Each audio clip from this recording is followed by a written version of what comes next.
오늘은 세상 안에서 세상과 다르게라는 제목으로 함께 은혜를 나누고자 합니다. 우리 전장 18장에서 보면은 여호와의 천사들이 누구에게 나타났습니까? 아브라함에게 나타났습니다. 그때는 좋은 소식을 들려주려고 찾아옵니다. 내년 이맘때에 너에게 아들 이삭이 있을 것이다. 좋은 소식을 들려주려고 찾아오죠. 그리고 아브라함은 또 충격적인 소식을 연이어 또 듣게 됩니다.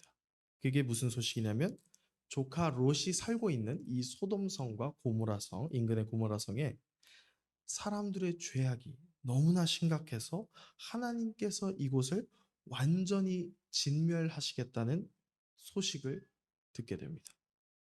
아브라함은 그래서 하나님 앞에서 이렇게 묻습니다. 주님, 혹시 그곳에 의인 50명이 있다면 그들을 저 성읍의 주인들과 함께 진멸하시겠습니까? 이렇게 묻습니다. 그러니까 하나님께서는 50명이 있으면 내가 그 성읍을 멸하지 않겠다 라고 답하십니다. 아브라함이 아무래도 없었을 것 같았나 봐요. 주님 다시 한 번만 묻겠습니다.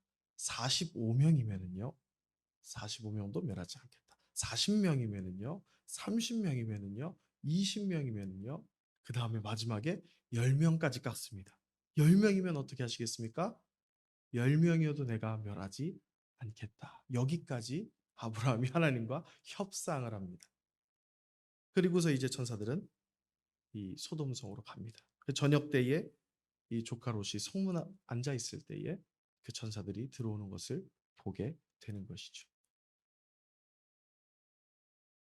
결국에는 그 천사들이 왔다는 것은 이 성읍에 의인 10명이 있었던 걸까요? 없었다는 것입니다. 그래서 두 명의 천사들은 소돔성에서 이제 롯을 거기서 마침 만나게 돼요. 성문에서요. 그래서 롯이 이 천사들을 보고 아브라함처럼 극진히 대접을 합니다. 비록 송아지를 아브라함은 잡았는데 롯은 송아지까지는 안 잡았어요. 그래도 있는 것 내에서는 또 잘 대접을 했습니다. 무교병을 굽고 잘 대접을 했습니다. 그래서 롯은 소돔성의 그 누구보다 이 나그네로의 모습으로 온 이 천사들을 극진히 대접을 했던 것입니다. 롯이 이들을 대접한 것은 그들을 볼 때에 하나님께서 보내신 사람임을 알아보았던 것이죠. 그 증거로 그날 밤에 소돔성 사람들이 찾아와서 그 천사들을 특별한 남성의 외모를 가지고 있었던 것 같습니다. 그래서 그 두 천사들을 롯에게 내놓으라고 협박할 때에 롯이 뭐라고 하죠? 내 딸들을 줄지언정 이들은 내어줄 수 없다. 이제 그런 말을 하는 거죠. 그렇게 답하는 모습을 보면 롯이 적어도 이 사람들을 자신의 그래도 딸이 제일 귀하잖아요. 그런 딸들보다 더 귀한 존재로 인식하고 있었다는 것은 우리가 알 수 있는 것이죠. 그만큼 하나님의 사람으로서는 이 왔구나. 그래서 극진히 대접했다는 것은 알 수가 있습니다. 소돔은 죄악이 극에 달한 도시였어요. 단순히 소돔이 이 천사들을 강간하려 했다고 그런 동성애자들이 있었다고 죄가 가득하다. 그런 그 정도 때문에 그렇게 표현하는 것이 아니라 제가 창세기 설교를 통해 늘 죄에 대해서도 얘기했죠. 죄가 무엇이었죠? 죄는 여러 가지로 맞아요. 죄가 여러 가지로 표현이 있겠지만 가장 간결하게 말씀드리면 결국 하나님과 하나님의 말씀을 거부하고 자기가 자기 인생의 주인이 되면 그것이 죄입니다. 가장 압축해서 말씀드린 거죠. 더 쉽게 말하면 아이들 표현으로 내 뜻대로 내 마음대로 하는 게 바로 죄입니다. 우리는 자꾸 어떤 행위들을 하고 있는지를 기준으로 자꾸 삼고 그 행위가 문제가 안 되면 착한 사람이고 문제가 되면 악한 사람이다. 이렇게 생각을 합니다. 소돔성의 동성애자 게이들은 큰 죄인이고 다른 일반인들은 작은 죄인인가요? 다 똑같이 죄인이라는 것이죠. 그 일반 사람들은 착한가? 그것도 아니라는 것이죠. 하나님을 주인으로 인정하지 않는 모든 사람이 죄인이라는 것이죠. 그리고 말씀을 따라 행하지 않는 모든 행위도 죄가 됩니다. 여러분, 세상은 죄가 가득한 것이 보통이에요. 오늘 본문은 세상 속에 홀로 던져진 롯의 모습을 보여주고 있어요. 사람들이 롯을 굉장히 부정적으로 평가하죠. 그래도 롯은 적어도 하나님의 사람이었습니다. 유일하게 주님이 보내신 천사들을 영접했고요. 그들을 해하려는 소돔 사람들로부터 그들을 지켜보려고 노력을 했습니다. 우리의 삶이 어찌 보면 롯과 같아요. 우리 주변을 보면 학교에 가면 직장에 가면 세상 어느 모임이나 단체를 가도 하나님을 믿지 않는 사람들이 대부분입니다. 그리고 그들은 그들의 문화와 사상을 가지고 살아가는 거예요. 그럼 우리는 거기서 분리돼서 사는 것입니까? 그렇지 않습니다. 우리가 뭐 날개가 달려가지고 우리는 공중에서 살고 있나요? 그렇지 않아요. 우리도 똑같이 두 발을 딛고 똑같이 학교 교육 받고 똑같이 일을 하면서 그들과 살아가는 것이 우리이죠. 소돔성에 살아가는 롯처럼요. 그런데 우리는 그들과 똑같은 환경에서 살아도 우린 분명히 다릅니다. 우리가 다른 것은 단 하나. 우리의 주인은 내가 아니라 하나님이시라는 이 사실이 다르다는 것입니다. 그래서 우리는 이 땅에서 하나님의 말씀이라는 거룩한 기준을 따라 살아가야 한다는 것이죠. 왜 힘들게 주의를 지키십니까? 왜 돈 아깝게 헌금을 하십니까?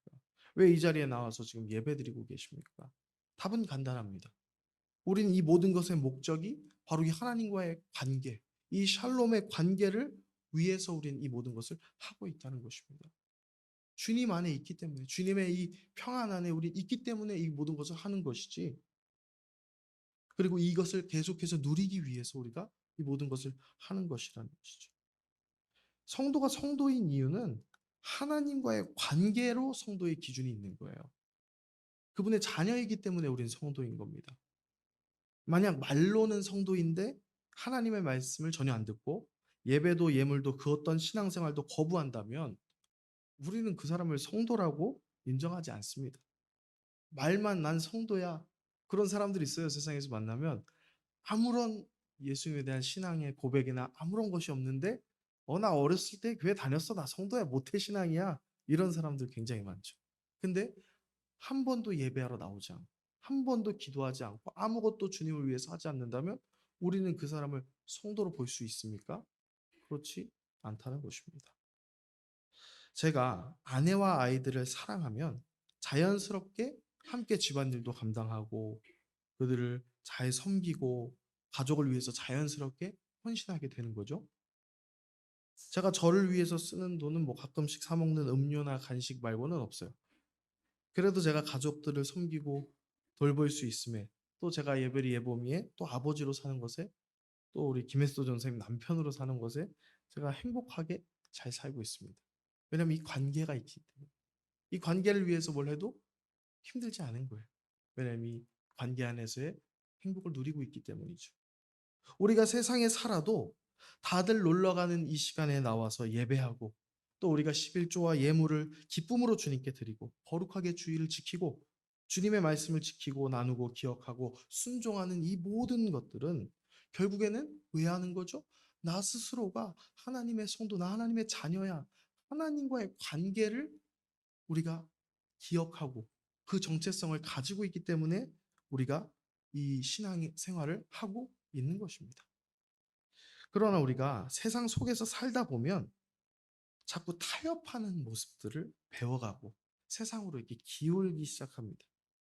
롯이 천사들을 대접한 것 잘했습니까? 잘못했습니까? 아주 잘했죠. 하지만 소돔 사람들의 이제 해코지 강간의 대상이 될까봐 두 딸을 내어준다고 하는 것은 방법이 괜찮은 방법입니까? 어찌 보면 그런 거예요. 큰 죄악을 막기 위해 작은 죄악으로 대체하는 것이죠. 방법이 잘못된 것입니다. 우리가 큰 죄악을 피하려고 작은 죄악으로 대체하면 그것은 방법 자체가 잘못한 거예요. 정도의 차이가 있으면 우리는 그것을 굉장한 의미로 보지만 본질에는 차이가 없습니다. 주일에 무슨 일이 생기면 우리 뭐 쉽게 요즘 그러잖아요. 온라인 예배 드릴게요 하고 쉽게 빠져도 괜찮은 것입니까? 시험이 코앞이라서 이 학원 가야 되니까 온라인으로 대체하겠습니다. 이러면 어쨌든 예배는 드렸으니까 하나님께서 만족하시는 건가요? 우리가 아버지 장례식이 낫다고 생각해 봅시다. 근데 제가 상주예요. 근데 상주인데 아버지 장례식에 빠지면서 제가 부조는 보낼 테니까 제가 참석한 걸로 해주세요 하면 말이 됩니까? 안 됩니까? 안 되죠. 다른 사람 장례식에는 부조만 보낼 수 있어도 전화로 그냥 해도 되지만 아버지 장례식에 그러면 그게 아들인가요? 아들이 아닙니다. 페류나죠. 우리가 사실은 그런 페류나라는 것입니다. 하나님과의 관계를 제대로 지켜나가지는 못하면서 조금 덜 심각한 것으로 대체했다고 해서 하나님 저 노력은 했으니까 됐죠. 우리는 자꾸 이런 식의 이 신앙생활의 모습으로 변질되어 간다는 것입니다. 롯이 변질되기 시작한 것도 결국 아브라함과의 결별 때 소돔을 선택했을 때부터 그는 변질되어 갔다는 것입니다. 롯도 똑같이 아브라함처럼 그 약속의 말씀을 듣고 우르에서 함께 떠난 멤버입니다. 여행의 시작이 함께였어요. 약속의 땅으로 같이 왔습니다. 물론 뭐 소돔도 크게 보면 가나안 땅의 범주 안에 있다고는 할 수 있겠지만 아, 갈라설 때 결국은 롯이 보았던 것이 뭡니까? 소돔을 보고 그 풍요로움을 보고 소돔을 선택했다는 것이죠. 그곳에 가면 내가 물질적으로 더 풍요하겠구나라는 그 생각으로 소돔을 선택했다는 것입니다. 그러니까 롯은 결국에는 하나님과의 관계보다는 세상의 편안함이 우선이 됐던 거예요. 그래서 롯은 계속해서 그 물질에 대한 것을 놓치지 못했던 것이죠. 하나님께서 그 롯에게 중간에도 어떤 일이 있었습니까? 롯이 살고 있던 소돔이 전쟁에 휘말렸잖아요. 그래서 롯이 어떻게 됐다고 제가 말씀드렸었죠? 포로로 끌려갔습니다. 그 소돔성이 완전히 약탈당하고 거기 사는 사람들이 포로로 끌려갔어요. 근데 아브라함이 주님의 은혜를 입어서 사병들을 데리고 그 적군들을 다 격파하고 모두 되찾아오잖아요. 그럼 그때도 롯에게는 기회가 있었던 거예요. 구출되면서 이게 내가 누려왔던 이 모든 것들 한순간에 없어질 수 있구나라는 것을 사실 깨달았어야 되는데 그냥 회복이 됐으니까 그대로 소돔으로 다시 돌아갑니다. 소돔 사람이었으니까 다시 소돔으로 돌아가는 거죠. 다시 한번 돌아올 수 있는 기회가 그때 마지막으로 있었는데도 불구하고 말이죠. 그런데 결국에는 거기서 계속 살면서 점점 그 기준들이 소돔 사람과 같이 조금씩 변질되어 갔던 것입니다. 어쩌면 소돔을 구한 영웅, 아브라함의 조카라는 타이틀을 가지고 높은 지위에 있었던 걸지도 모르겠습니다. 왜냐하면 롯이 천사들 만난 게 어디죠? 성문이죠. 당시에는 성문에 있는 사람들은 조금 지위가 있는 사람들이에요. 좀 배짱 좀 튕길 수 있는 그런 사람들이 성문에서 대기할 수 있는 것이지 아무나 그 성문에서 이렇게 있을 수 있는 것은 아니었습니다. 그러니까 뭐 그런 지위가 없었다 하더라도 결국 롯이 거기서 어, 계속 붙잡고 있었던 것은 그 재물과 그 소돔성에 있는 이 물질적인 것들을 끝까지 놓치지 않고 있었다는 것입니다. 그러면서 그 롯의 가족들이 그곳에 살면서 신앙의 행위나 중심들이 거의 상실되어 버립니다. 천사들이 이제 더 이상은 심판이 지체될 수 없기 때문에 어떻게 합니까? 가족들을 빨리 다 데리고 떠나라고 합니다. 그래서 롯이 예비 사위들에게 말합니다. 그러니까 예비 사위들은 농담으로 받아들였어요. 많은 재산을 두고 지체하던 롯의 가족들을 결국에는 떠나질 못하고 있으니까 천사들이 손을 강제로 붙잡아서 데리고 나가서 겨우 멸망을 피할 수 있었습니다. 그러니까 롯의 마음은 세상 속에 살면서 세상 속에 완전히 마음을 빼앗기고 말았던 거예요. 심지어 롯의 아내는 도망 중에 뒤를 돌아보았다가 소금 기둥이 되어버리고 말았습니다. 여러분 믿지 않는 사람들이 세상을 의지하는 것은 당연한 거예요. 하지만 성도가 세상을 의지하고 세상만 바라보고 살게 되면 그 성도는 롯의 아내처럼 아무것도 아닌 그냥 소금 기둥과 다를 바 없는 인생이 된다는 거죠. 우리가 성도라고 말하면서 그냥 세상 사람들과 똑같은 가치관으로 똑같은 모습으로 똑같은 행위로만 산다면 우리가 무슨 의미가 있는 것입니까? 하나님 앞에서 성도로서 그저 소금 기둥 정도의 의미밖에는 없다는 것이죠. 우리가 생명의 근원, 모든 권세의 근원이신 하나님과의 관계가 제대로 우리가 유지되고 있다면 우리는 세상 안에서도 세상과 다르게 살 수 있게 된다는 거예요. 하나님과의 관계가 잘 유지되고 있다면. 마태복음 5장 13절 14절 유명한 말씀인데 제가 읽어드릴게요. 너희는 세상의 소금이니 소금이 만일 그 맛을 잃으면 무엇으로 짜게 하리요? 후에는 아무도 쓸데없어 다만 밖에 버려져 밟힐 뿐이니라. 너희는 세상의 빛이라. 산 위에 있는 동네가 숨겨지지 못할 것이요. 이렇게 말씀하십니다. 돌소금에서 당시에는 우리 천일염 자꾸 생각하면 안 돼요. 돌소금에서 소금물을 다 빼내고 나면 그냥 이제 껍데기 돌이 남아요. 이제 그런 거 이제 그것은 밖에 버려져서 연탄 우리 다 쓴 연탄처럼 그냥 밟히게 되는 것입니다. 그것처럼 우리가 세상에서 세상과 똑같은 맛으로 살고 있다면 하나님이 보시기에는 가치가 없는 그러한 인생이 돼버리는 것이죠. 하나님이 보시는 가치는 아무것도 안 남게 되는 거예요. 하지만 예수님이라는 맛이 우리에게서 나게 되면 우리가 예수님이라는 빛을 받아 비추게 되면 우리는 세상과 달라지게 된다는 것이죠. 제가 여기까지 설교하는 것 자체는 어려운 일이 아닙니다. 여러분도 설교를 듣는 것까지는 어렵지 않으실 거예요. 그런데 실제로 우리가 회사 현장에서 세로메 같은 청년들이 거기서 성도로 사는 것 이것도 만만한 일이 아니잖아요. 여기 다들 사회생활 해보셨으니까 다들 그 현실을 어떻게 보면 저보다 더 잘 알고 있는 분들이라고 생각해요. 저도 사회는 경험해 본 적이 없는데 군 생활하면서 조금 맛봤습니다. 제가 여기서 다른 전우들과 얼마나 달랐을 것 같으십니까? 별로 다르지 않았습니다. 그저 주일마다 교회 가는 거 하나 지키는 것만으로도 벅차더라고요. 다른 병사들보다 뭐 가혹행위나 갈구고 때리는 거 뭐 좀 덜 하는 거죠. 그 정도 사는 것 하나만 해도 벅차더라고요. 안 한 것도 아니에요. 했어요, 저도. 후임도 좀 때리고 나쁜 짓도 했죠. 근데 남들보다 조금 덜한 거 그거밖엔 차이 없습니다. 그것만 해도 벅차더라고요. 그래서 제가 가장 후회하는 시간이 솔직히 군 생활이에요. 군 생활이 힘들어서 후회한다는 것이 아니라 저는 그 누구에게도 도움을 주지도 못하고 사랑을 베풀지도 못하는 인생이었어요. 제가 20년 목사 아들로 살다가 그곳에 갔어도 그곳에서 저는 맛있는 소금이었던 것입니다.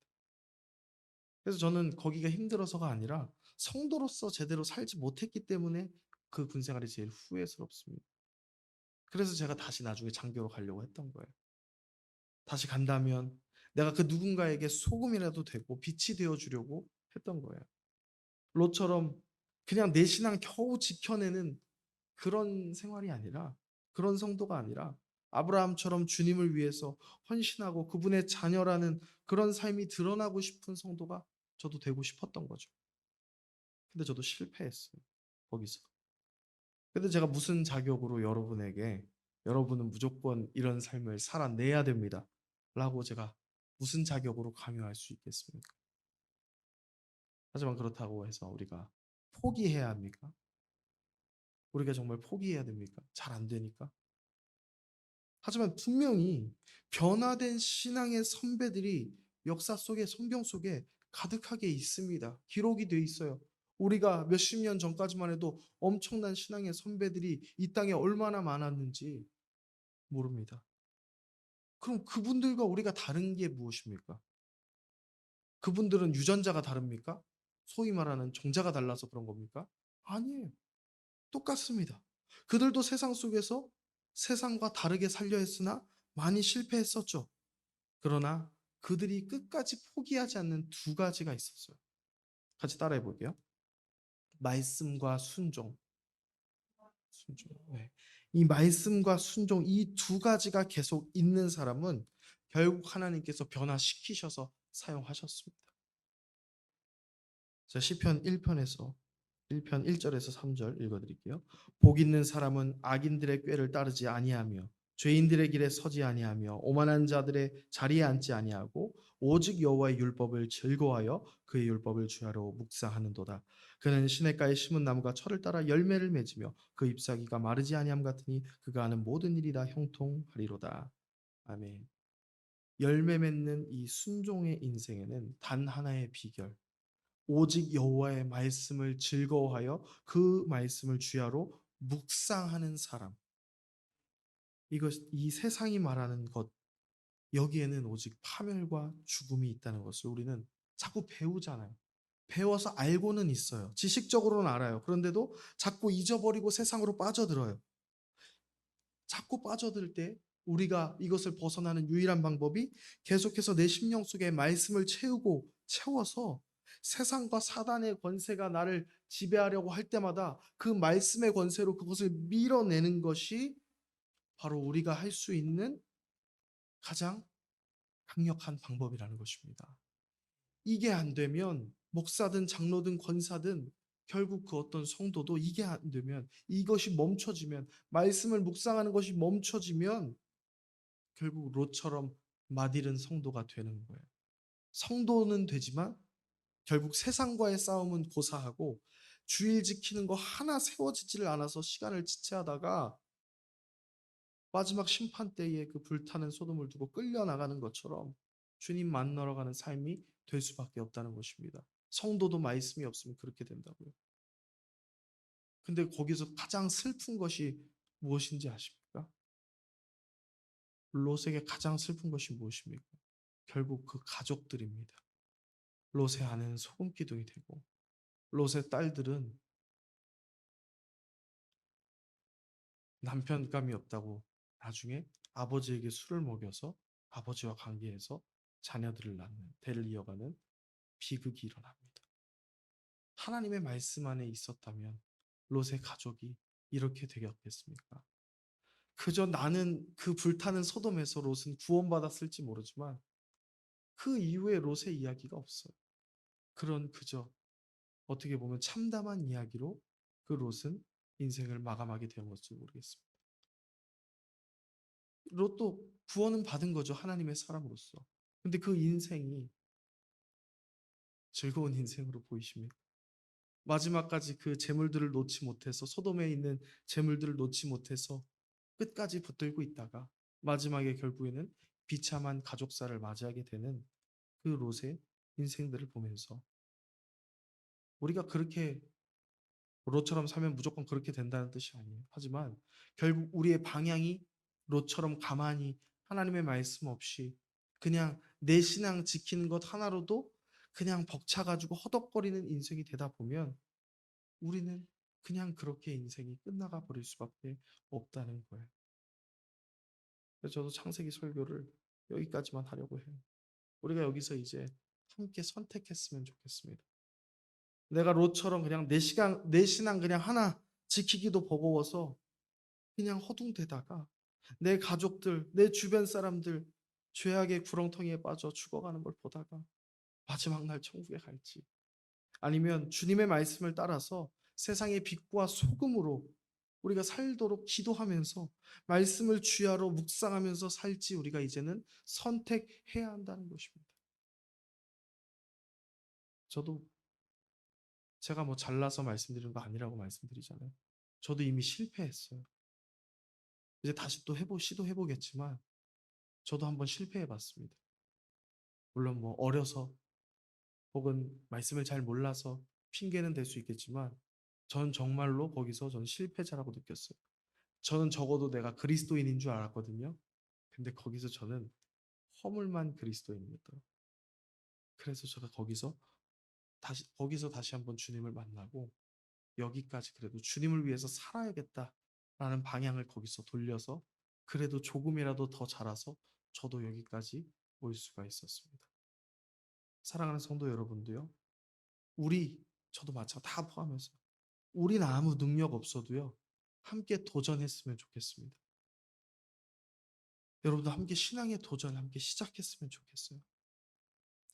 주님, 내 힘은 없어도 우리 하늘땅 공동체가 모두 주님의 말씀을 주야로 묵상해서 빛과 소금의 역할을 하는, 우리가 세상 안에서 세상과 조금이라도 더 다르게 사는 그런 인생이 함께 되었으면 좋겠습니다.